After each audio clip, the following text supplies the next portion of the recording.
नाज़रीन, ब्रेक के बाद आपको खुशामदीद कहता हूं, वेलकम बैक। अपने प्रोग्राम की तरफ वापस चलते हैं। आज तो हमने बहुत सारी कॉल्स ले ली, मेरा तो कोई नया रिकॉर्ड बन रहा होगा आज। जी, पहली कॉल लेते हैं। हेलो। हेलो जी, अस्सलाम वालेकुम। जी वालेकुम। मुझे क्वेश्चन करना था कुछ अपने बारे में, और एक मेरा कजन है उसके बारे में भी। सबसे पहले तो मुझे ये मालूम करना है कि मैं टीयर 1 पे हूँ और मैं अप्लाई करूंगा ILR के लिए इस मई में, इस मई में। जी जी।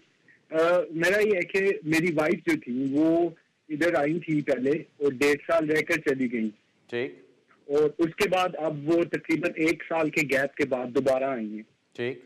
तो मैंने जहाँ तक सुना है कि 2 इयर्स की होना चाहिए डिपेंडेंट को इधर रहना, तब वो ILR के लिए अप्लाई कर सकता है। बिल्कुल। तो वो अब तो मेरे साथ रह रही हैं और वो 2 इयर्स उनके बन जाएंगे, होंगे ब्रेक के साथ, लाइक 1 ईयर की ब्रेक के साथ, बट 2 इयर्स बन जाएंगे मई तक उनको। अच्छा, नहीं, वो कंटिन्यूअस 2 इयर्स होने चाहिए। कंटिन्यूस होने चाहिए, तो इसके लिए फिर मुझे मतलब वेट करना पड़ेगा उनसे। वेट करना पड़ेगा। आप एक्सटेंशन के लिए अप्लाई करेंगे उनके लिए। जब आपको डेफिनेट लीव मिल जाती है, then you can apply for FLRM form के ऊपर उनका स्पाउस वीजा अप्लाई कर दीजिएगा। तो उसके बाद फिर उनको 2 साल के बाद मिल जाएगा इंडेफिनिट लीव। अच्छा, चलना चाहिए। और मेरा ख्याल है आपकी कॉल ड्रॉप होगी सर, सॉरी अबाउट दैट, लेकिन होपफुली आपको अपना जवाब जरूर मिल गया होगा। अगला सवाल लेते हैं जी। हेलो। हेलो जी। हेलो सर, आपकी आवाज क्लियर नहीं आ रही। आई एम सॉरी, आपकी आवाज वो प्रॉब्लम है कोई लाइन में। जी हेलो। हेलो जी नमस्ते, मैं अली भाई से बात कर सकती हूँ? बोल रहा हूँ जी। मैंने पूछना था क्या कानून जहाँ पर लॉ कोई चेंज हो रहा है? मुझको 5 साल से ऊपर हो गया, मैं इलीगल हूँ, कोई है चांस जहाँ पर? आपको 5 साल से ऊपर हो गया और आप इलीगल हो? आप अकेले हो कि बच्चे साथ हैं? नहीं, अकेली हूँ मैं, मेरे बच्चे इंडिया में। ओके, एज क्या है आपकी? 33। 33। मुश्किल है जी, लेकिन ऑब्वियसली कोई ना कोई एप्लीकेशन आपकी डाली जा सकती है on the basis of human rights. अब ह्यूमन राइट्स में क्या चीज होती है, सिर्फ और सिर्फ एप्लीकेशन सक्सेसफुल कब होती है जब आप शो करते हो कि आप इतने वो इंटीग्रेट हो गए हो यूके सोसाइटी के साथ, आप इतनी देर से रह रहे हो यहाँ पे, आप इतने हर चीज के साथ कनेक्शन आपका हो गया कि आपको यहाँ से निकालना आपके साथ ज्यादती होगी। सो उसके अंदर जाके फिर आपकी एप्लीकेशन हो सकती है। लेकिन आपकी जो सिचुएशन है वो उसके अंदर चांसेस बहुत कम नजर आ रहे हैं, क्योंकि आपको अभी 5 साल गुजरे हैं, आप यंग हो, आपके बच्चे भी वापस इंडिया में हैं, और आपका कोई यहाँ पे घर ले लिया आपने, कोई बिजनेस वगैरह करते हो? आप क्या करते हो? मैं बिजनेस नहीं, काम ही करती हूँ, पार्ट टाइम काम है। हाँ, पार्ट टाइम काम करते हो। घर भी अपना नहीं लिया? नहीं, घर भी नहीं। हाँ, तो फिर अभी आपके लिए मुश्किल है। आपके लिए अभी वो सारी सिचुएशन बनती नहीं है कि जिसमें आपको यहाँ पे स्टेटस मिल जाए। लेकिन अगर आप रहना चाहते हो यहाँ पे और आप फिर भी समझते हो कि नहीं, मैं यहाँ पे इतनी सेटल हो गई हूँ कि मुझे यहाँ से ना निकाला जाए, तो फिर अपनी कोई एप्लीकेशन जरूर डालो।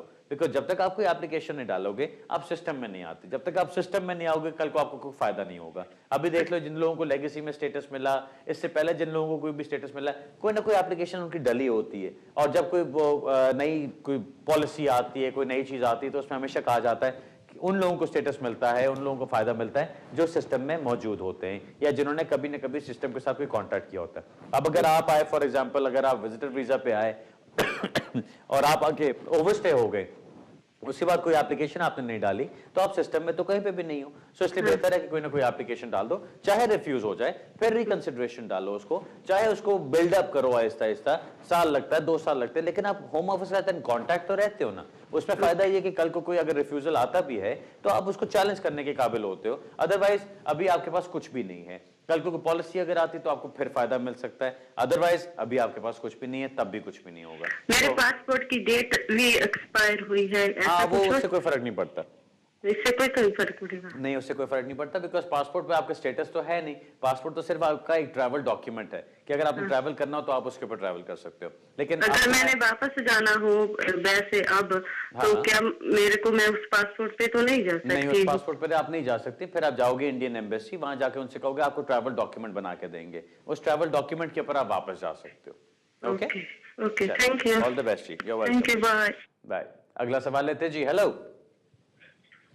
हेलो। हेलो जी, अस्सलाम वालेकुम जी। भाई साहब, मैं खालिद बोल रहा हूँ जी, ग्लासगो से। मुझे इंडेफिनिट स्टे मिला था जी। मैं अपने बीवी बच्चों को बुलाना चाहता हूँ। ठीक। प्रॉब्लम जो है वो इंग्लिश टेस्ट की है। ठीक, बड़ी प्रॉब्लम है। तो मुझे एक तो मुझे ये पता करना था कि एक तो वो सिटी एंड गिल्ड है जी A1 और कुछ ईसोल वगैरह टेस्ट हैं। जी। मुझे ये पता करना था कि क्या सिटी एंड गिल्ड भी इसमें शामिल है या नहीं है। सर आपने आपकी वाइफ ने अप्लाई करना है ना? हाँ जी जी है। जी, तो वो जहां से उन्होंने अप्लाई करना है वो वहां पे टेस्ट करेंगी। सही। ठीक है, सो वहां पे बेस्ट चीज तो ये है कि जो उधर के टेस्ट प्रोवाइडर्स हैं, जो टेस्ट सेंटर्स हैं, जो होम ऑफिस के हाई कमीशन की तरफ से जो लिस्ट दी गई है वहां पे उनसे कांटेक्ट करें और वो उनसे गाइडेंस लें। बिकॉज आप यहाँ पे जो मर्जी सोचते रहें, अगर यहाँ की चीज वहां पे एप्लीकेबल ही नहीं होगी तो आप क्या करेंगे उसका। सो इसलिए बेहतर है कि वो वहां पे अगर पाकिस्तान में है फॉर एग्जांपल, तो वो उधर फेडेक्स वालों से कांटेक्ट करें, उनसे पता करें कि जी कौन से टेस्ट सेंटर्स हैं, वो पूरी लिस्ट मिल जाती है।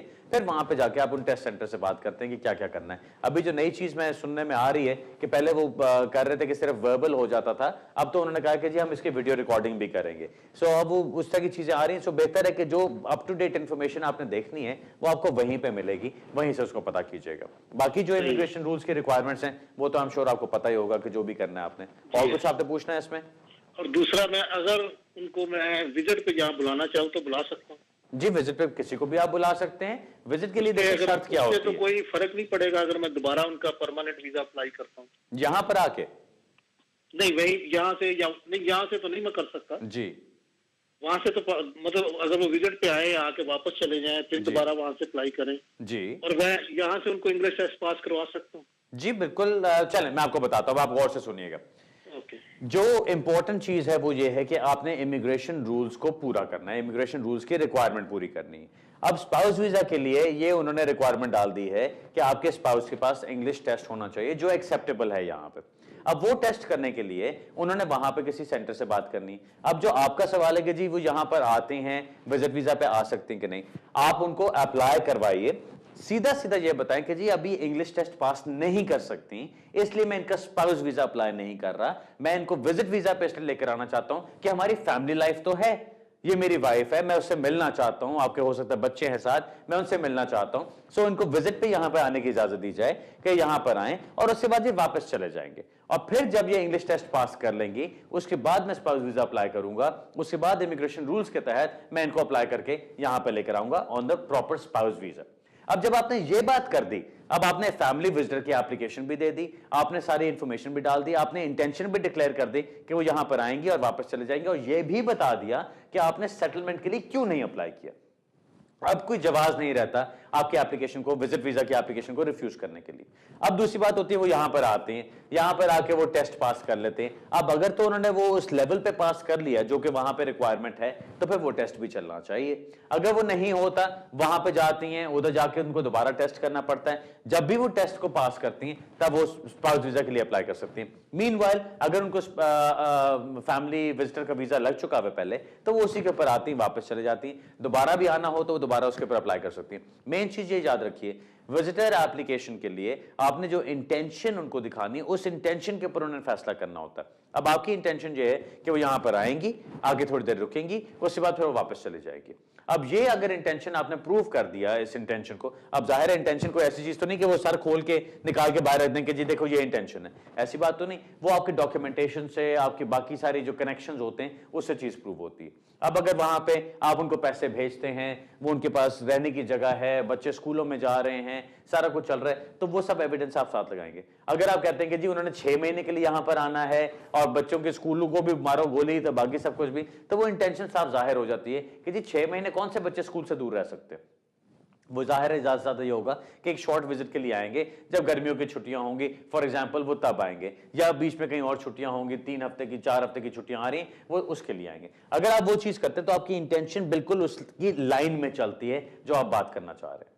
ठीक है जी। अगर आप उनको वैसे यहां पे ले आते हैं, वो विजिट वीजा पे आती हैं, और फिर आपने यहां पे अप्लाई करने की कोशिश की, तो फिर भी आपको प्रॉब्लम पड़ेगी, बिकॉज आप इमिग्रेशन रूल्स के खिलाफ चल रहे होंगे, और उसमें फिर आपको ये भी कहा जाएगा कि आपने हमें धोखे से यहां पे एंट्री ली है। सो वो भी चीज गलत होती है। सो मेरा मशवरा यही है, विजिट वीजा पे बुलाना है तो सब कुछ उनको बता के, अक्लमंदी से एप्लीकेशन तैयार करके फिर उनको यहां पे लेकर आए, ताकि वो वापस जाके दोबारा भी अप्लाई करके आ सके। और इंग्लिश टेस्ट की जहां तक बात है, उनको ऐसे ऐसा तैयारी कराएं। कोई ऐसी चीज नहीं कि वो इम्पॉसिबल है कि वो इंग्लिश समझ सके या सीख सके। जो इंग्लिश लैंग्वेज की रिक्वायरमेंट है स्पाउस वीजा के लिए, वो इतनी हाई रिक्वायरमेंट नहीं है। सो जो रिक्वायरमेंट है वो पूरी कर लें उनकी, और उसके बाद आपका काम चल पड़ेगा। उतनी देर विजिट पे वो आते जाते रहें। अगर आप सच सच उनको बताते हैं और सही तरह से करते हैं तो कोई प्रॉब्लम नहीं होनी चाहिए। ऑलराइट जी, अगला सवाल लेते जी। हेलो हेलो हेलो जी।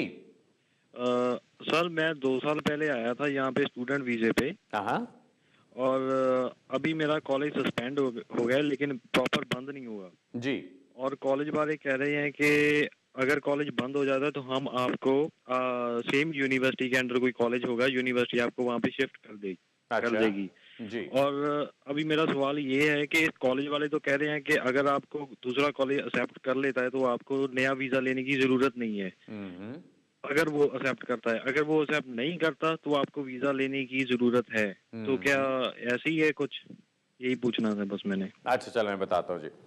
देखिए, एक चीज याद रखिए, अगर आप स्टूडेंट वीजा पे यहाँ पर आते हैं, जो पुराना स्टूडेंट वीजा था उसकी बेस पे आप यहाँ पर आते हैं। अब मैं आपको जवाब बताता हूँ, आप बस गौर से सुनिएगा।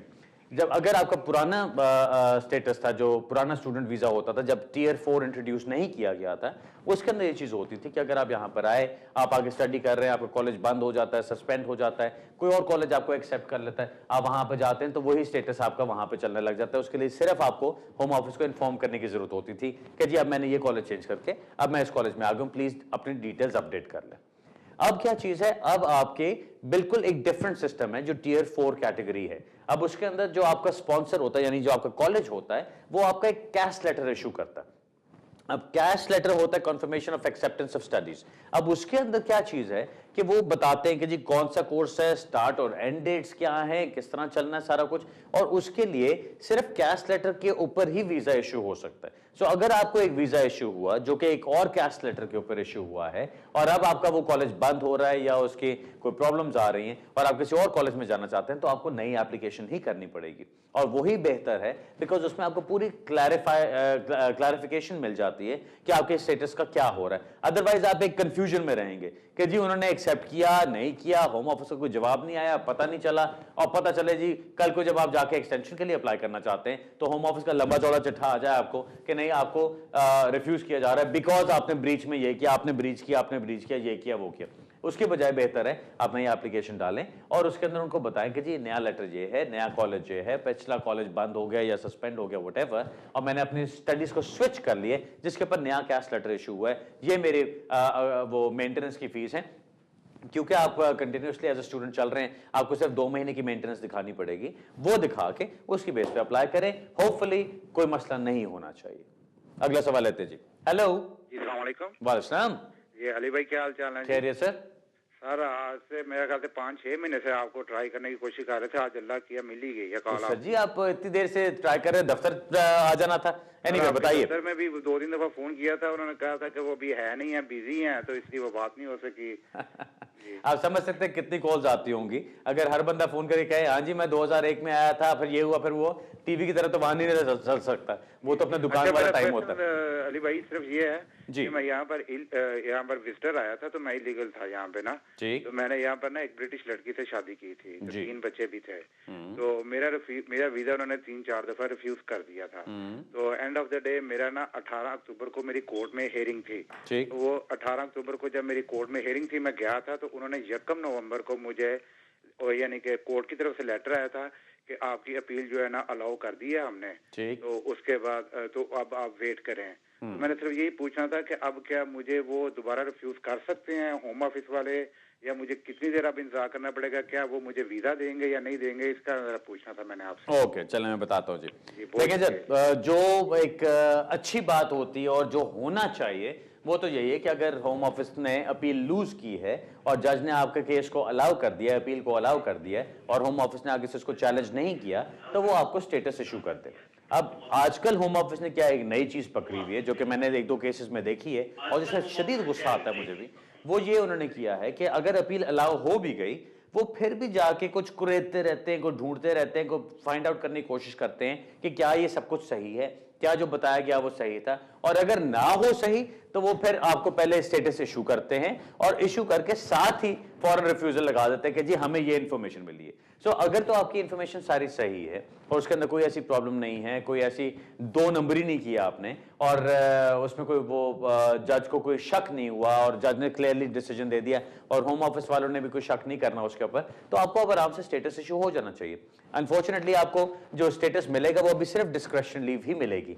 मैं सिर्फ इसलिए कहता हूँ अनफॉर्चुनेटली कि लोग समझते हैं कि नहीं जी सीधा इंडेफिनेट मिलना चाहिए, लेकिन मैं हमेशा ये कहता हूँ कि डिस्क्रिप्शन लीव बहुत अच्छी चीज है। अगर आपका केस इमिग्रेशन रूल्स में नहीं आता तो आपको डिस्क्रिप्शन लीव अगर मिल जाती है तो वो बहुत अच्छी चीज है। आप काम भी कर सकते हैं, आप ट्रैवल भी कर सकते हैं, आप सेल्फ एम्प्लॉयड हो, फुल टाइम रहें, बिजनेस करें, जो भी करना चाहें कर सकते हैं। आप बेनिफिट्स तक अगर लेना चाहें तो आप ले सकते हैं डिस्क्रिप्शन लीव में। सो अगर ऐसी सिचुएशन है आपकी फैमिली लाइफ की बेसिस पे आपको यहाँ पे स्टेटस मिल रहा है तो बहुत अच्छी बात है। मैं यही एक्सपेक्ट करता हूँ कि आपको आराम से 1-2 महीने के अंदर स्टेटस आ जाना चाहिए। होम ऑफिस को आपसे या आपके वकील से रब्ता करना चाहिए जिसमें वो कहेंगे कि जी हमने इस जजमेंट इस डिटर्मिनेशन को इम्प्लीमेंट करना है और उसके लिए वो आपको आराम से आपके पासपोर्ट वगैरह आपसे मंगवा के, अगर उन्हीं के पास हैं तो वो स्टेटस लगा के आपको भेज देंगे और आपको कोई प्रॉब्लम नहीं होनी चाहिए। लेकिन अगर उन्होंने कुछ कुरेदने की कोशिश की, मैं 1-2 केसेस पे इस तरह के काम कर रहा हूं जिससे मैं उनको चैलेंज कर रहा हूं हाई कोर्ट के अंदर भी जाके कि ये चीज गलत है और ये नाइंसाफी है कि आपने अगर अपील जीत ली, अपील जीतने के बाद वो फिर जाके पीछे से कुरेदने लग जाए और फिर आपको चांस दिए बगैर आपको केस को रिफ्यूज कर दें तो वो गलत बात बनती है। अगर ऐसा कुछ होता तो मुझे बताइएगा, हम उसको जरूर चैलेंज कर सकते हैं आगे। अगला सवाल लेते जी। हेलो जी, अस्सलाम वालेकुम। वालेकुम। जी, मेरा नाम शुएब है। मैं ईस्ट लंदन से बात कर रहा हूँ। मैं 2004 में आया था एज ए स्टूडेंट यहाँ पे जी। उसके बाद 2007 में यहाँ पे मेरा सिर्फ निकाह हुआ था, रजिस्टर्ड मैरिज नहीं थी एक और स्टूडेंट से, मुस्लिम स्टूडेंट से। तो हमने डिस्क्रिप्शन लीव डाली थी 2009 में अप्रैल में। अच्छा। लेकिन वहाँ ये कि उनको वापस इंडिया वापस जाना पड़ गया। मेरी वाइफ को उन्होंने एप्लीकेशन विड्रॉ कर ली जैन में। अच्छा। और उनके जाने के फौरन बाद विद इन 1 मंथ मुझे रिफ्यूज कर दिया गया ऑब्वियसली। और जी उसके बाद जो मेरे सोलिसिटर थे उन्होंने रिकंसिडरेशन के लिए दोबारा से एप्लीकेशन डाल दी मेरे बिहाफ पे। अच्छा। लेकिन उन्होंने दोबारा से इसको भी 1-2 महीने के बाद रिफ्यूज कर दिया। रिकंसिडरेशन किस बेस पे डाली उन्होंने? उन्होंने कहा कि एक्चुअली वही क्योंकि वाइफ को जाना पड़ गया वापस, तो उन्होंने मेरा उनसे कोई रिलेशन नहीं रहा जी। तो उन्होंने कहा कि अब आप क्या करना चाहते हो। मैंने ये कहा कि मैं तो यहाँ सेट हूँ तो मैं फर्दर स्टे करना चाहता हूँ। तो उन्होंने कुछ 395C समथिंग कोई पैराग्राफ है लेगेसी का। अच्छा अच्छा। उसके तहत कुछ उन्होंने किया। ठीक। लेकिन उसका भी यही रिजल्ट आया कि आपके लिए जो आपको डिसीजन पहले दिया गया था वो सही है, लेकिन आपको रिमूवल डायरेक्शन हम नहीं दे रहे, वो लोकल एनफोर्समेंट अथॉरिटी वाले करेंगे जी। ठीक है। और वो फिर आपको राइट ऑफ अपील मिलेगा। ये मार्च 2010 में लेटर आया है। उसके बाद मैंने कुछ अभी तक नहीं किया है। तो मैं पूछना चाहता था कि मैं दोबारा अप्लाई कर सकता हूँ या जस्ट मुझे वेट करना चाहिए उनकी तरफ से कुछ रिस्पॉन्स का? ओके चलें, मैं बताता हूँ जी आपको। जहां तक बात है आपके रिस्पांस का वेट करने की, वो तो कोई सेंस नहीं बनती जी। उनका कौन सा रिस्पांस आना है, उन्होंने तो कुछ भी नहीं करना अब आपके लिए। अगर आप ये सोच रहे हैं कि जी वो कोई एनफोर्समेंट प्रोसीडिंग शुरू करेंगे, हाँ ठीक है, फिर इंतजार करते रहिए, बैठे रहिए, जब भी वो टाइम आएगा तब उसको देखा जाएगा।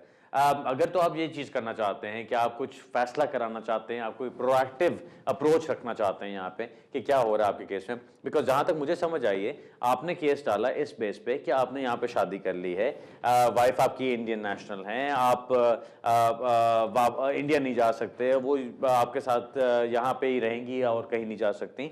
सो उस बेस पे आपका केस बनता है कि जी दोनों को स्टेटस यहाँ पे दिया जाए। अब अगर वो वापस चली गई हैं और आपका कोई स्टेटस नहीं रहा यहाँ पे, तो जो आपकी बेस थी वो ही खत्म हो गई। अब दूसरी बात सिर्फ ये आती है कि आप आर्टिकल 8 के ऊपर केस को चलाएं। आर्टिकल 8 ये कहता है कि जी आपकी प्राइवेट लाइफ भी चल रही है, फैमिली लाइफ तो खत्म हो गई, वाइफ आपकी चली गई यहाँ से, लेकिन अगर आपकी प्राइवेट लाइफ चल रही है जिसमें आप कहते हैं, जिस तरह मैंने काफी पहले एग्जांपल्स दिए कि जी मैंने घर ले लिया, मेरा बिजनेस चल रहा है, यहाँ मैं बहुत अच्छी तरह सेटल हो गया हूँ, मैं कहीं और जाके रह नहीं सकता, मुझे टाइम इतना गुजर गया, पैराग्राफ 395C के जो फैक्टर्स आते हैं कि जी मेरी एज देखो, मेरा टाइम देखो जो मैंने यूके में गुजारा, मेरे पर्सनल सर्कमस्टांसेस देखो, मेरे डोमेस्टिक सर्कमस्टांसेस देखो, मेरे कंपैशनेट ग्राउंड्स देखो, अगर वो सारी बातों पे आपका फैसला किया जाए तो फिर अगर आपका केस स्ट्रांग बनता है तो फिर नई एप्लीकेशन डालें। फिर उसके अंदर अब पुरानी चीज को छोड़ दें। अब ये सारा पुरानी बात हो चुकी कि जी वो होम ऑफिस को हमने 2010 में एप्लीकेशन की थी, उन्होंने तभी रिफ्यूज कर दिया, हम इंतजार कर रहे हैं कि वो कुछ करेंगे। I don't think anything is going to happen. So बेहतर है कि आप नई एप्लीकेशन कर दें। अगर आप समझते हैं कि ये चांसेस आपके बनते हैं, उसमें नई एप्लीकेशन करें, होम ऑफिस की फी दोबारा जाएगी, वो दोबारा उस पर फैसला करेंगे। प्लस अब उसमें वो सेपकोटा केस का जिक्र आप कर सकते हैं। सेपकोटा के अंदर ये चीज कही गई है कि अगर आपका केस रिफ्यूज होता है तो उसको साथ ही कोई ना कोई रिमूवल डायरेक्शंस वगैरह कुछ आनी चाहिए उसके अंदर, ताकि आप कुछ आर्ग्यू करने वाले तो बनो उसको। अभी आपको छोड़ा हुआ उन्होंने, अगर आपको रिमूवल डायरेक्शन सर्व कर दी गई होती या एनफोर्समेंट प्रोसेस शुरू कर दिया गया होता तो अभी तक आपकी जिंदगी का फैसला हो चुका होता, आर या पार, या आपको यहां का स्टेटस मिल चुका होता या आपको रिमूव करके वापस भेज दिया गया होता, जहां पे जाके आपने रोते पीटते जैसे तैसे मर्जी अपनी जिंदगी दोबारा शुरू कर ली होती। सो अब ये हो रहा है कि आप इंतजार में बैठे हैं, ना आप काम कर सकते हैं, ना आप ट्रैवल कर सकते हैं। सो किस किस्म का ये वो किस किस्म की लाइफ गुजर रही होगी, I don't even want to imagine. लेकिन आपको मेरा मशवरा जो होगा वो यही होगा कि अगर आप समझते हो कि आपका स्टेटस बनता है, अगर आपके फैक्टर्स बनते हैं यूके के साथ, then put a new application, नई एप्लीकेशन करें होम ऑफिस की फी के साथ, ताकि आपको कोई जवाब तो आए और आपको लड़ने जोगे तो बने उसके ऊपर। अदरवाइज अगर आप खुश हैं इसी तरह से कि आप इंतजार करते रहें, तो फिर इंतजार करते रहिए। अगर कहीं आप पकड़े जाते हैं, कोई और एनफोर्समेंट एक्शन अगर शुरू होता है, तो फिर आपको अपील का राइट उसमें मिलेगा, अगर वो आपको रिमूवल डायरेक्शन सर्व करते हैं। ठीक है जी। नाज़रीन, अब आज के प्रोग्राम का टाइम खत्म हो रहा है। इस हफ्ते प्रोग्राम है हमारा ईस्ट लंदन में क्लाइंट से मिलने का। सो अगर आप इंटरेस्टेड हैं तो मुझसे रब्ता कर सकते हैं और हम वहाँ पे जाके अपनी जो अपॉइंटमेंट्स हैं वो चलाएंगे। अगले हफ्ते इसी जगह इसी वक्त हमेशा की तरह दोबारा मुलाकात होगी इंशाल्लाह। तब तक के लिए इजाज़त चाहता हूँ। खुदा हाफिज़।